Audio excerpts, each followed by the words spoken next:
What's going on, everybody, and welcome to the Other Side of the Firewall podcast. We talk about the latest and greatest in cybersecurity news, as well as we highlight those movers and shakers and glass ceiling breakers, those people of color who've made it to the other side of the proverbial firewall.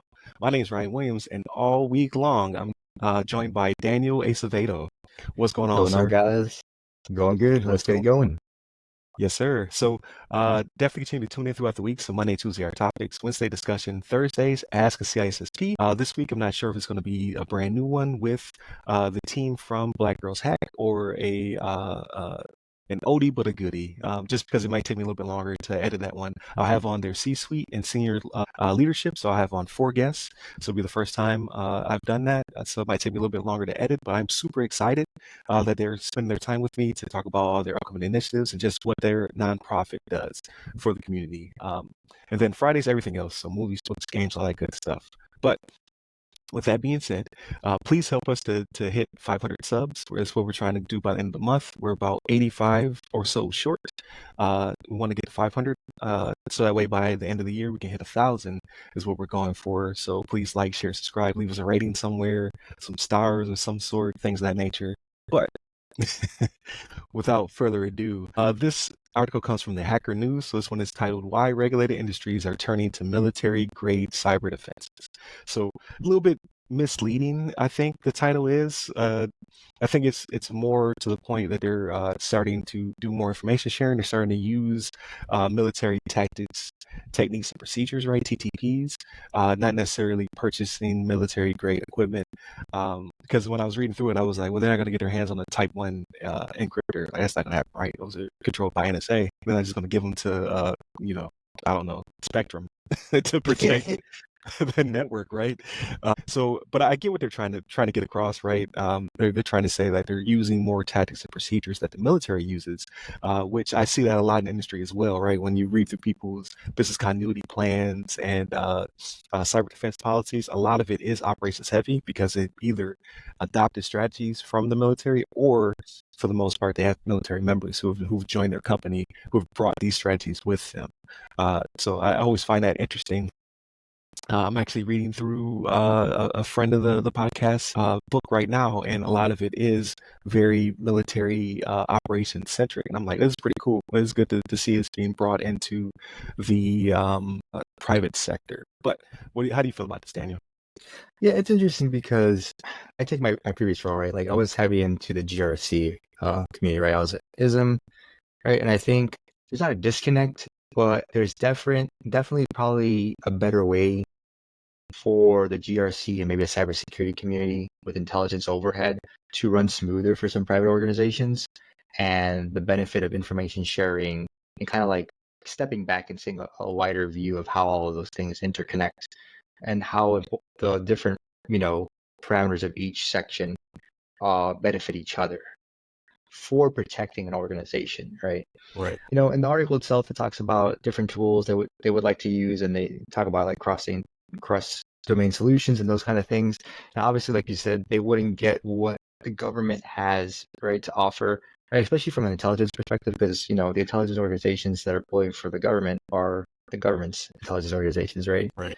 But developing their own and then going with strong models like defense in depth and zero trust, I think from a heavily regulated organization where you're talking about, either defense contracting or hospitals or those kind of things where they have to adhere to like strong policies and enforce those things, sometimes maybe the message gets lost of like, hey, we passed our 853 assessment or CMMC or whatever. So Right. we must have a strong cybersecurity posture. We must have a strong insider threat policy posture, right?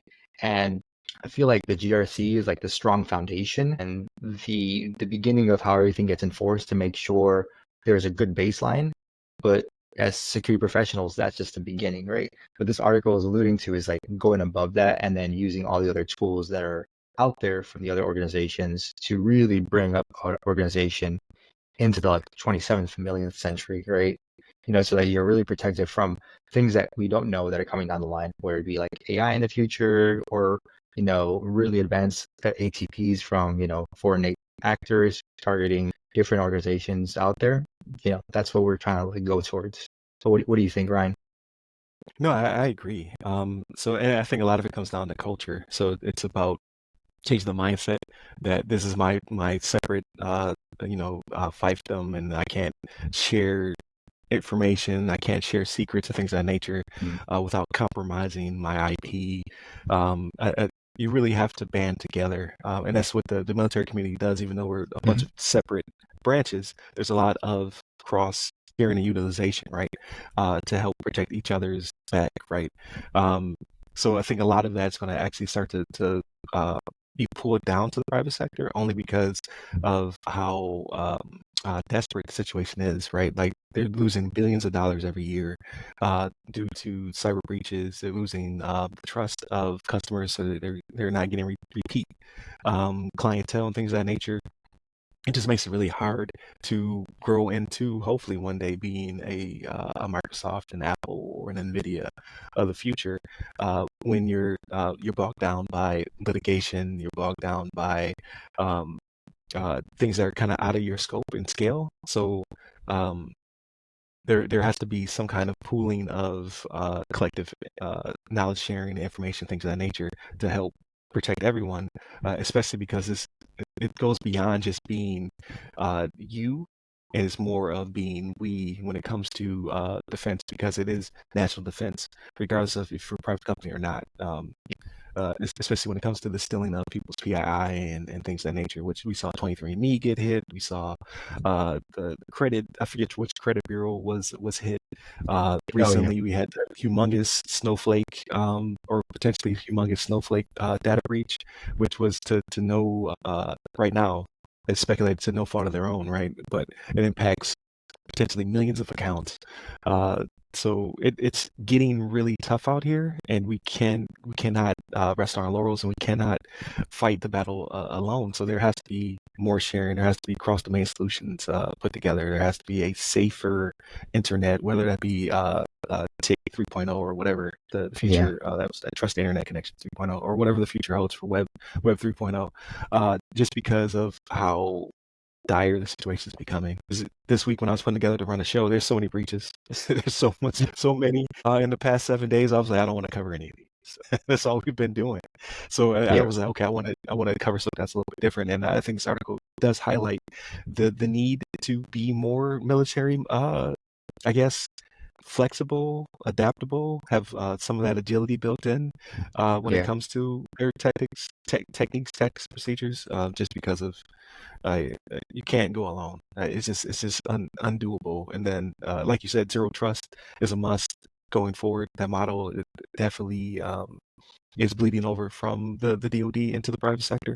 Yeah, especially in like in the in the article it alludes to like industries such as finance, healthcare, and government, right? All these have NIST or compliance behind it, whether it be HIPAA or PCII or the payment card. Right. I feel like that's one thing. And a lot of times I run into the same issue when I talk to people from different organizations, or you talk to directors or things like that of like security organizations, is that sometimes the organization gets kind of hyper focused on, hey, we need to protect whatever data that is classified as a secret or falls within those parameters for that compliance. But organizations forget that, hey, that's one asset of it, right? But if you're a private organization that has some proprietary information, you're doing yourself a disjustice just because that is, termed unclassified. But for your organization, your, secret sauce, if it's not Right. classified, but that's what makes you the money, and you're not protecting it or taking it as seriously as those other pieces of information that you need to protect, then you're doing yourself a disservice really badly. So I see that. Yeah. I run into that a lot as well within these organizations that are kind of like dual-headed, where they have a private side of the business, but they also do dealings with the government. So they segregate their data, which is great, but you also should take care of unclassified data just as much as you would anything that's classified or falls within that GRC or compliance side of the house.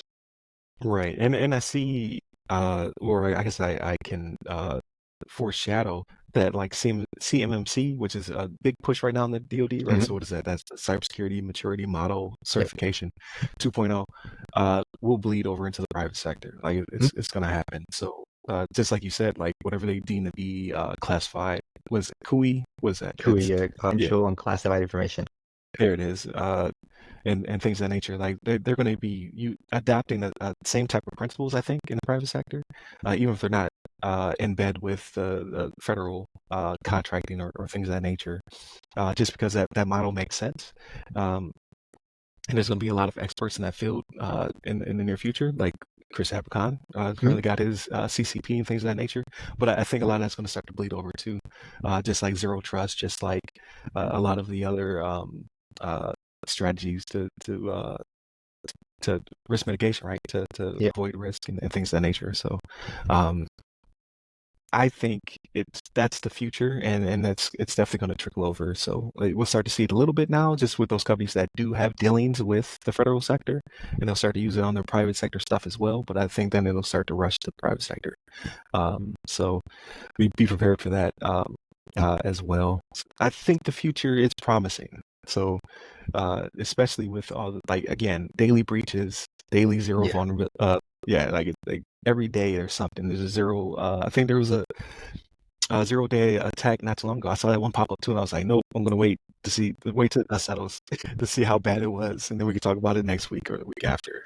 Yeah. So At the very least, I yeah, hope the security awareness and understanding of the generations, of the older generations and the younger generations that are in the workforce, starts to bleed over, and everybody has a better understanding, especially with AI coming down the line, of how to better protect your own personal information out there, your digital footprint, your endpoints in your house, and that translates to the workplace as well. Because if not, I mean, if that literacy isn't there, it's going to be a very scary place for a lot of people coming the next 5 years, for example, the next 10 years, the next 3 to 5 right. years. It's like huge changes that are coming down the line. So Yeah, we'll and see. I think that also. I was gonna say I think that also bleeds into work from home, but that could be another Yeah, 10-minute yeah, conversation. So yeah, for real. Yep, but definitely. Well, yeah. Thank you all for tuning in again. It'll be me and Daniel all week. So Monday, Tuesday are topics. Wednesday discussion. Thursdays ask a CISSP. It'll either be a flashback. I was like, what did I used to call them? A throwback. So either be a throwback to one of the many great ones that I had in the past, or it'll be the most recent one. But again, I'm going to have your leadership team from Black Girls Hack on the podcast. So very excited about that. Just not sure if it's going to debut the same week or if it's going to be the next week. So stay tuned for that.